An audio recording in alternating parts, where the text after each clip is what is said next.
Question 7 says the glucose molecules in the cell go through active transport. Draw an arrow to show the direction of their movement. So 2 things to remember about active transport. First of all, it requires ATP. And secondly, it needs ATP because it's moving molecules from a low concentration to a high concentration, or in other words, against the concentration gradient.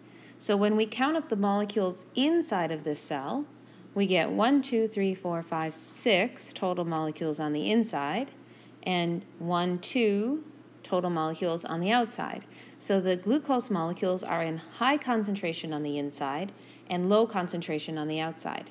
If it's going through active transport, moving the molecules from low to high concentration, it's going to move them from where there's 2 molecules to where there are 6 molecules. Remember, a cell that's going through active transport is not going to reach equilibrium. Question number 8 asks you to compare and contrast endo and exocytosis.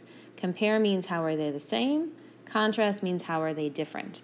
Let's start with how they're different first. So the contrast, or the differences, mostly come from the direction of the movement. So contrast would be that endocytosis moves molecules into the cell, whereas exocytosis moves molecules out of the cell.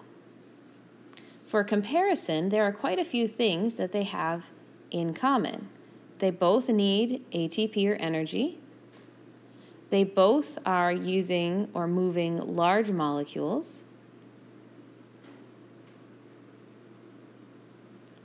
And they both are going to go through the cell membrane.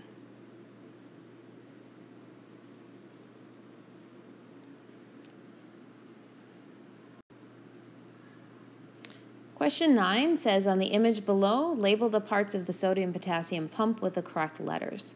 So the important part is to recognize, first of all, what's the inside and what's the outside of the cell. And your clue is right here. The ATP molecule is on the bottom of the membrane, which means this is inside the cell, whereas the top of the membrane is going to be outside the cell. Then we can start labeling things a little bit better. So we know that the cell always wants to push the sodium ions out. That means that we should have more sodium ions on the outside of the cell. What do we have mostly on the outside? It's all these little red molecules.